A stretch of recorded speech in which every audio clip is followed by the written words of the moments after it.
Hi all, and welcome to Texas Folklife's Apprenticeship Program pre-application webinar for 2023. My name is Marco Guarino, the Apprenticeship Coordinator at Texas Folklife. And today we will be going over the Apprenticeship Program, the guidelines and requirements to apply to the program, as well as going over the application form itself. But first, about the program. Since 1987, Texas Folklife's Apprenticeship Program has supported 369 folk and traditional artists pass on and learn a diverse range of art forms practiced in communities across Texas. The annual program provides awards of up to $3,000 to approximately 8 artist mentors, ensuring the opportunity for them to offer one-on-one training in art, cultural, or heritage practices to dedicated apprentices for up to 8 months. Now on to program guidelines and requirements. What are the folk and traditional arts? Well, at Texas Folklife, we see folk and traditional arts as rooted within communities whose members share a common heritage, language, religion, occupation, or region. These folk and traditional arts can encompass many forms, including handworked crafts, verbal arts, visual arts, performing arts, foodways, and healing arts. Now, we have a very expansive and broad view of what can be considered folk and traditional art. And they do not have to be specific to Texas culture itself. It could be cultural production globally that is happening inside of Texas. As far as the artist mentor is concerned, they need to be recognized by their community for expertise. And for the apprentice, they have to have the intention to enhance their established skills and long-term commitment to the tradition. Who can apply? At Texas Folklife, we welcome applications from tradition and cultural bearers of all Texas-based folk and traditional arts or practices. Priority will be given to traditions where the artist mentor primarily practices their art in community settings and/or has been trained in their art form outside of institutional structures. One note of detail is that the one-on-one mentor-apprentice model may not fit within the framework of certain traditions. So we do understand that so there are a variety of forms of sharing a skill that is not a one-on-one relationship or experience. And this sometimes happens in a group setting, in which case we might make accommodations for it. So don't be shy about applying if you are not in the one-on-one category. The award amounts range from $2,500 to $3,000. And this award typically covers artist mentor fees, supply materials, and travel. Typically, the majority of the award does go to the mentor. However, this is arranged between the mentor and the apprentice in terms of percentages of who gets what percentage of money. This can be dependent on location and travel, supplies, materials. So, yes, the award is not set in stone in terms of amounts given to each person in the group. For period of study, the length of each apprentice will vary depending on a variety of factors. Now, it depends on the art form being taught, goals of the apprenticeship, frequency with which the mentor and apprentice meet, and the length of each session. Apprenticeships must total between 6 to 8 months in length and should include, on average, 12 to 16 hours of instruction per month. But we also encourage flexible work plans. We know that people are busy and have other things going on, or there's a certain way in which an apprenticeship might unfold in terms of intensity of hours being put into the practice. So yes, we are flexible with this time paradigm. So how to apply? Mentor and apprentice both apply jointly. And we mostly encourage teams that have worked together in the past. We have sort of created teams in the past, but it's more difficult, for one, to put a team together on our end, and it makes for a weaker application if the mentor and apprentice have not worked together. And before completing the application, we recommend that mentors and apprentices meet to discuss their ideas for the apprenticeship.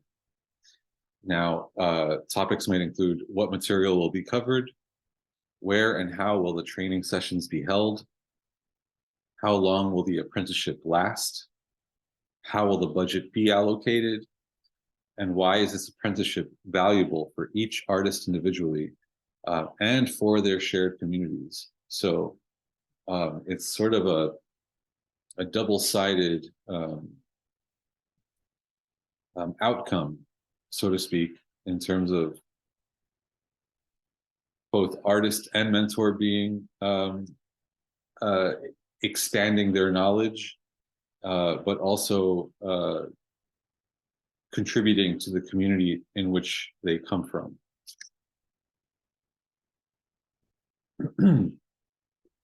And only applications submitted through the print/digital PDF application form will be counted.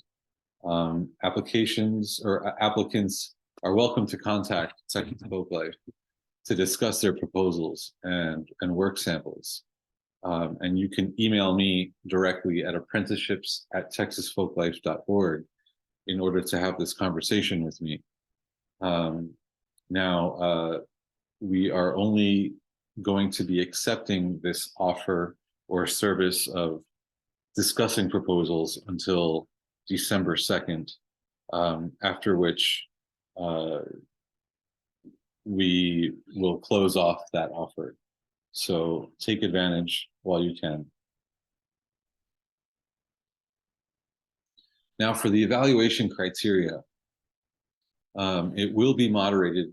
The work, the application, and the work inside of the application will be moderated by a Texas Folklife staff, as well as a panel that we put together of folk and traditional artist specialists and past program participants who review the completed applications.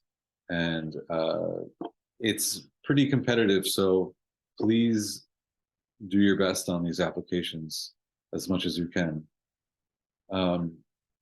Evidence of meeting the evaluation criteria must be found in the application's narrative descriptions, apprenticeship work plan, public presentation proposal budget, and supporting materials. Now, the criteria, the evaluation criteria is separated into these point brackets. So for the one that is worth the most points is artistic quality and commitment for 60 points. So in this bracket, we will look at artist strength of the artist mentor's work according to the standards of the community, as well as the established skill and demonstrated commitment of the apprentice. Under feasibility, the feasibility of the proposed work plan incorporates the appropriateness of the budget and the likelihood of a successful collaboration between the artist, mentor, and apprentice. And last but not least, impact for 25 points. Role and significance of the tradition in community, as well as the potential impact of apprenticeship on the continuity of the tradition. So, what is being evaluated here is what is the lifespan of time invested into this apprenticeship? Will it continue passing the torch down to generations? Now, for eligibility, apprentices must reside in Texas. Artist mentors may reside in Texas or in 4 surrounding states, which are Louisiana, New Mexico, Oklahoma, or Arkansas. There are no age requirements for an artist mentor or apprentice to apply. And 2022 Apprenticeship Program participants must wait a period of 1 year to apply again.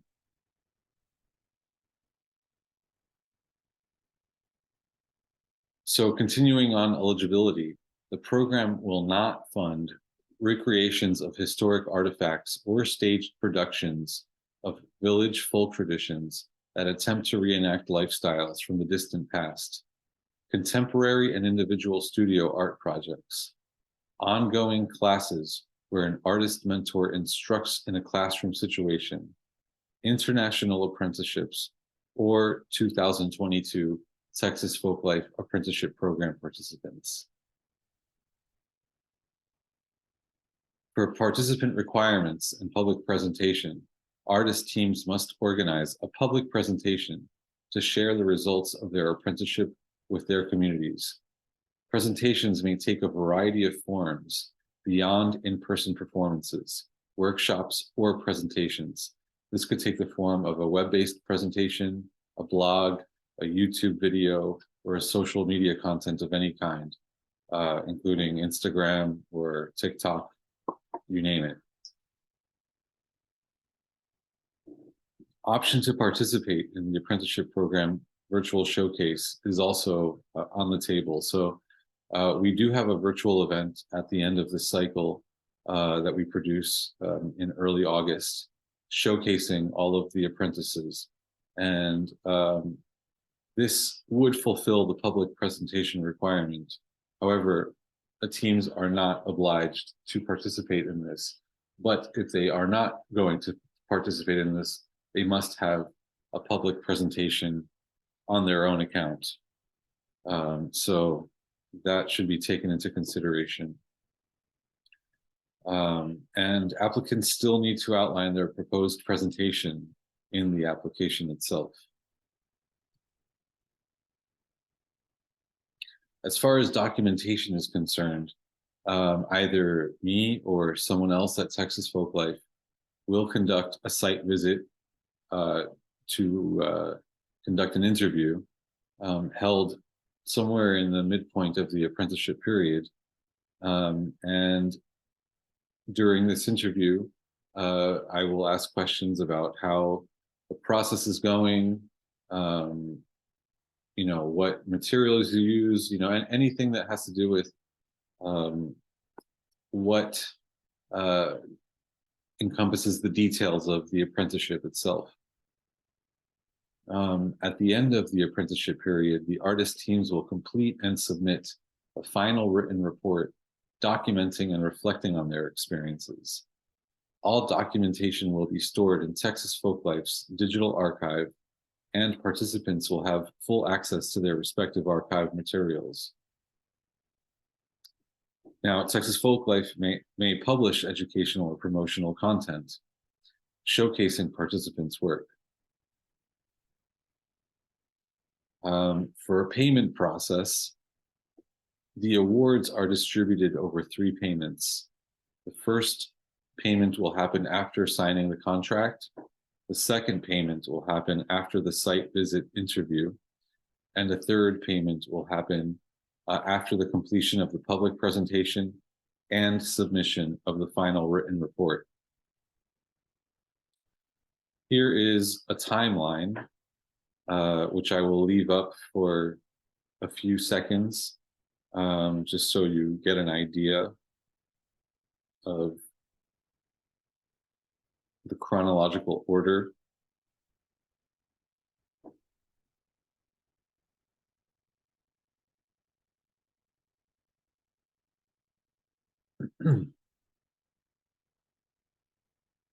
Very well. Navigating the application.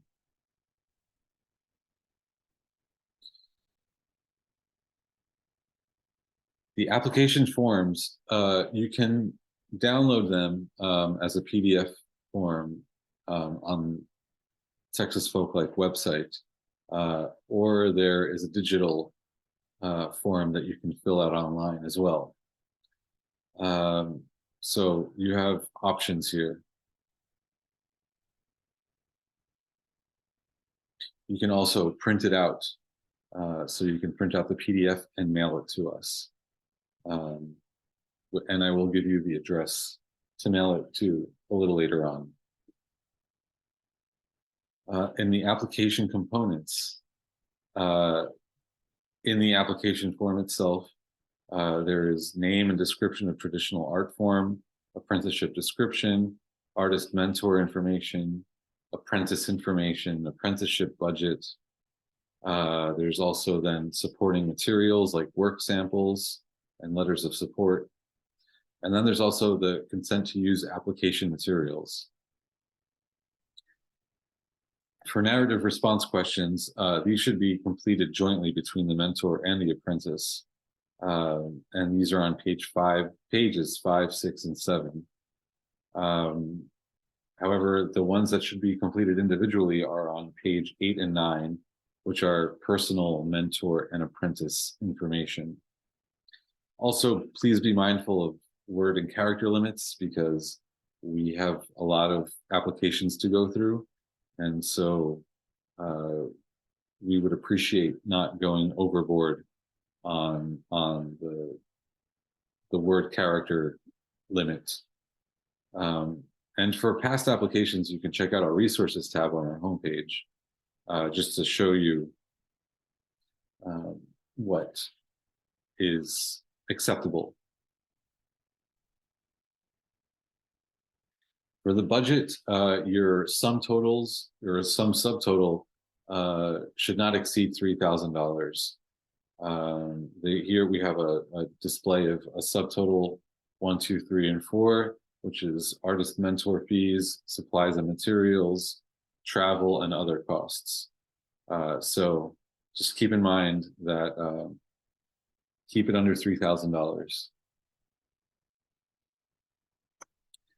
For letters of support, there should be one letter of support from a person who can speak to the artist mentor's qualifications and the apprenticeship's impact on the community.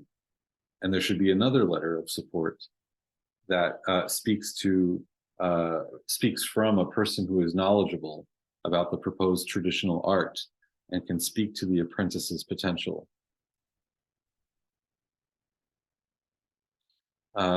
As letters of support continued, the letters of support for the artist mentor should address the following questions or following topics.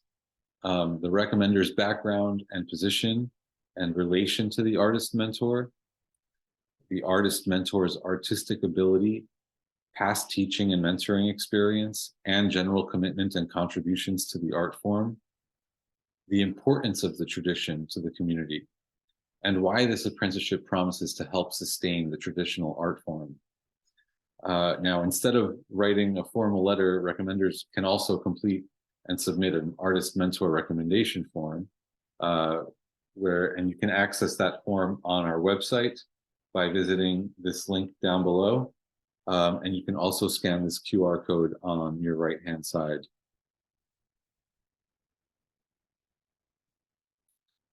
For letters of support for the apprentice, that should address the recommender's background, position in relation to the apprentice, the apprentice's prior experience with and commitment to the traditional art form, relationship with the prospective mentor, and potential as a future tradition bearer.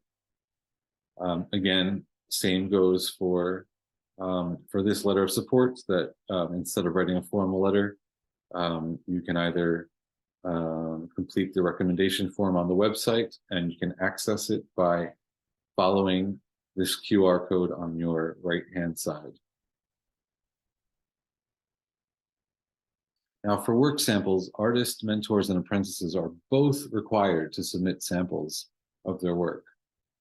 We have work sample indexes that you can check out. And we also have a list of file types that are acceptable on the application itself.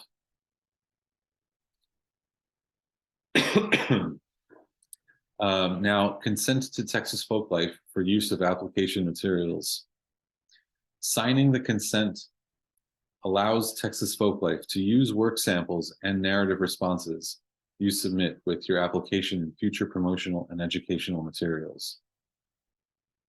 I will mention also that your permission does not affect your application. So whether or not you consent to this, it will not have an effect on your application itself. Now, you can submit the application and supporting materials electronically, as I've mentioned. You can email or upload the application form and supporting materials online. And you can send it to apprenticeships@texasfolklife.org.